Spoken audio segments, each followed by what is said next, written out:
तुम्ही कधी विचार केलाय का? फक्त 5 मिनिटात सुद्धा एवढा छान, एवढा कुरकुरीत, चविष्ट असा चिवडा बनवून तयार होतो. तर आज आपण तसा चिवडा बनवणार आहोत. कमी मेहनत, कमी साहित्य आणि कमी वेळेमध्ये पटकन असा चिवडा बनून तयार होईल. तर त्यासाठी बघा इथे मी अर्धा किलो इतकी जाड पोहे घेतले, जे आपण पोह्यासाठी वापरतो की नाही, ती पोहे घेतली आहे. 1 वाटीभर कढीपत्ता घेतलाय, तो पण स्वच्छ धुवून ठेवलाय मी. त्याच्यातलं पाणी निघून जाईल म्हणून आधीच धुवून ठेवलाय. त्यासोबतच 5-6 इतक्या हिरव्या मिरच्या घेतल्या, 1 गाठ लसणाची घेतलेली आहे, 1 वाटी शेंगदाणे, 1 वाटी डाळ्या आणि अर्धी वाटी खोबरं घेतलेलं आहे. तर बघा इथे गॅसवर ना छान तेल गरम करण्यासाठी ठेवलेलं आहे. तेल छान कडकडीत गरम झालंय. थोडंसं पोहे टाकून बघायचं. पोहे जर पटकन वर आले, तर समजायचं की छान तेल गरम झालंय. आता याच्यामध्ये आपण शेंगदाणे तळून घेऊया.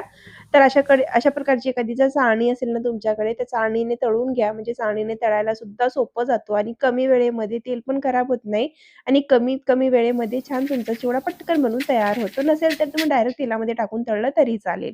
तर बघा छान खरपूस शेंगदाणे ते मी तळून घेतले. जोपर्यंत शेंगदाणे छान फुटत नाहीत, तोपर्यंत आपल्याला शेंगदाणे तळून घ्यायचे आहेत. ते शेंगदाणे तळून घेतलेत. आता लगेच आपण डाळ्या तळून घेऊया.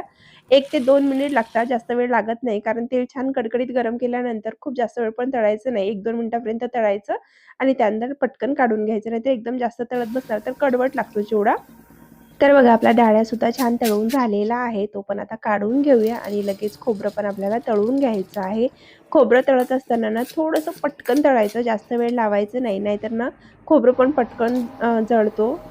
तर बघा इथे मी टाकून घेतलेलं आहे खोबरं आणि फक्त थोडंसं 1 मिनिटापर्यंत, एका मिनिटातच खोबरं तळलं जातं.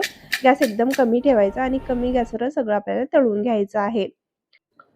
तर आता खोबरं, शेंगदाणे, डाळ्या सगळं तळून झालंय. आता लगेच आपण पोहे तळून घेऊया.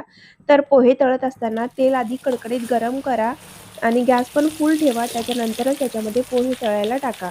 तर बघा मी पोहे टाकल्याबरोबर किती छान असे बबल्स आले आणि पटकन एका मिनिटामध्ये पोहे तळलेत. अशाच पद्धतीचं तेल गरम हवंय. थोडंसं आधी लागेल तर पोहे टाकून बघा.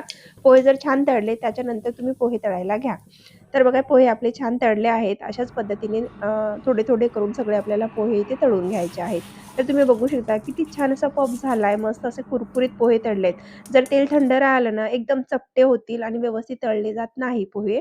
तर बघा ही दुसरी बॅच पण टाकून घेतलेली आहे. तेल छान कडकडीत गरम आहे. गॅस फुल ठेवायचा आहे टाकत असताना आणि मग लगेच थोड्या वेळाने कमी करायचं आहे. तर बघा ही दुसरी बॅच पण इथे तळून घेतलेली आहे. अशाच पद्धतीने आपल्याला हे पूर्ण पोहे तळून घ्यायचे आहेत. तर हे बघा तिसरी बॅच पण इथे मी तुम्हाला तळून दाखवलेली आहे. छान तेल कडकडीत गरम केलाय, त्यानंतरच टाकून घेतलाय. गॅस थोडं कमी जास्त करत चला, कारण एकदम पण धुवेदार करायचं नाही, पण छान कडकडीतच गरम ठेवायचं आहे तेल. आणि ही आपली पूर्ण पोहे इथे तळून तयार झालेली आहे. अशाच पद्धतीने थोडे-थोडे पोहे आपल्याला इथे तळून घ्यायचे आहेत. फक्त तळत असताना लक्षात ठेवा तेल कडकडीत गरम करा. त्याच्यानंतरच पोहे तळायला घ्या. नाहीतर एकदम तेलकट आणि चपटे पोहे तळले जातील, व्यवस्थित चिवडा तयार होणार नाही. बघा इथे मी थोडंसं क्रश करून बघितलेलं आहे. किती छान असा एकदम चुरा झालाय पोहेचा आणि तुम्ही स्वतः बघा किती छान असा एकदम पफ झालेला आहे आपला हा पोहे. पोहे तळून तयार आहे. लगेच आपण एक तडका तयार करून घेऊया. तर खूप लोकं ना आपली मिरची सगळंच काही तळून टाकतात, पण मी तळत नाही. कारण त्याचा पूर्ण फ्लेवर सगळा तेलातच चालला जातो. तर असं न करता थोडंसं तेल ना मी कढईमध्ये शेवटचा ठेवलेला आहे. त्याच्यामध्ये ना चिरलेली मिरची ठेचून घेतलेली, लसूण ॲड केलेली आहे. त्याच्यामध्येच ना कढीपत्ता ॲड करायचा आहे. तुम्ही हवं तर तळून सुद्धा ॲड करू शकता. पण असं ॲड न करता तुम्ही अशा पद्धतीने करून बघा. त्या चिवड्याला वेगळीच एक चव येते. तर इथे मी सगळं छान तळून घेतलंय. जोपर्यंत आपला कढीपत्ता छान कुरकुरीत झाला नाही, तोपर्यंत तळून घ्यायचा आहे. आणि आता बघा तळून घेतल्यानंतर एका प्लेटमध्ये काढून घेतले. तो पण मी एकदम सेपरेट काढून घेतलेला आहे. त्याच कढईमध्ये थोडंसं तेल उरलेलं आहे. त्याच्यामध्ये एक तडका तयार करायचा आहे. गॅस बंद आहे. 1 चमचा गरम मसाला, 2 चमचा मिरची पावडर, अर्धा चमचा हळद ॲड करायची आहे. 1 चमचा धने पावडर, जी क्लिप मी विसरली घ्यायची. तर बघा छान आता 1 मिनिटापर्यंत थोडंसं तेलामध्ये परतून घ्यायचंय. तेल खूप गरम होतं त्यासाठी मी गॅस बंद ठेवलेला आहे आणि छान इथे मसाला भाजून घेतलाय.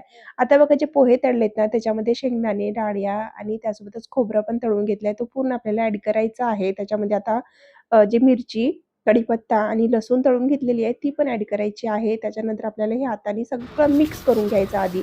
मी हे याच्यासाठी करून घेतलंय, जो मसाला आपण याच्यामध्ये टाकणार आहोत ना, तो मसाला पूर्ण कढीपत्ता, मिरची, त्यानंतर हे सगळं डाळ्या वगैरे जे आपण भाजून घेतलंय, तळून घेतलंय ना, सगळं त्याच्यावरच लागलं असतं आणि मग ती चवीला व्यवस्थित लागलं नसतं. पूर्ण मसाला त्याच्यावर लागलं असतं ना, ते पूर्ण मसालाच खायला लागलं असतं. त्यासाठी असं न करता आपण ना वरून टाकणार आहोत. त्यासाठी आपल्याला याच्यामध्ये जो मी टिश्यू पेपर घातलाय तो काढून घेऊया. पूर्ण तो जो एक्स्ट्राचं तेल आहे ना, तो शोषून घेतो.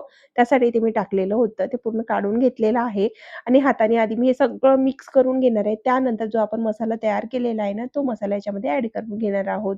असं केल्याने पूर्ण चिवड्याला एकसारखी चव येते. कुठे तिखट, कुठे खारट असं होत नाही आणि मसालासुद्धा व्यवस्थित लागला जातो पूर्ण पोहाला.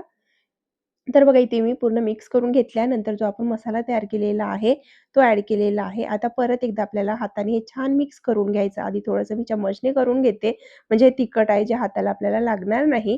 त्यासाठी थोडंसं मी पोह्यामध्ये आधी मिक्स करून घेणार आहे बघा अशा पद्धतीने. आणि आता आपल्याला हाताने छान असं चोळून याला मिक्स करायचं आहे. हलक्या हाताने मिक्स करायचं आहे, नाहीतर तुमचा चिवडा पूर्ण चुरा होऊन जाईल. एकदम हलक्या-हलक्या हाताने बघा अशा पद्धतीने मिक्स करून घ्यायचं आहे आणि इथे मी पूर्ण चिवडा मिक्स करून घेतलाय. आता अजून पूर्णपणे मिक्स झालेला नाहीये, थोडं हलक्या हाताने केलेला आहे. आता याच्यामध्ये आपल्याला 2 मोठे चमचे भरून ना साखरची पावडर ॲड करायची आहे. त्यानंतर 1 ते दीड चमचा इतकं चवीपुरतं मीठ ॲड करायचं आहे. तुम्ही नंतर एकदा टेस्ट करून सुद्धा थोडंसं मीठ कमी जास्त करू शकता. आता परत एकदा आपल्याला व्यवस्थित हा चिवडा मिक्स करून घ्यायचा आहे आणि बघा इथे मी चिवडा छान हाताने मिक्स करून घेतलेला आहे. किती सुंदर असा कलर आलेला आहे. एकदम असा कुरकुरीत चिवडा बनवून तयार झालेला आहे. थोडंसं तोडून सुद्धा दाखवते तुम्हाला. बघा एवढा छान क्रंची, खुसखुशीत, कमी वेळेमध्ये, कमी साहित्यामध्ये आणि खरं म्हटलं ना, एवढा अप्रतिम आहे ना हा चिवडा. तुम्ही चहासोबत किंवा मुलांसाठी तर नक्कीच बनवून ठेवा. कशी वाटली रेसिपी कमेंट करून नक्की सांगा. जर तुम्हाला रेसिपी आवडली असेल तर चॅनलला लाईक, शेअर, सबस्क्राईब करायला विसरू नका. थँक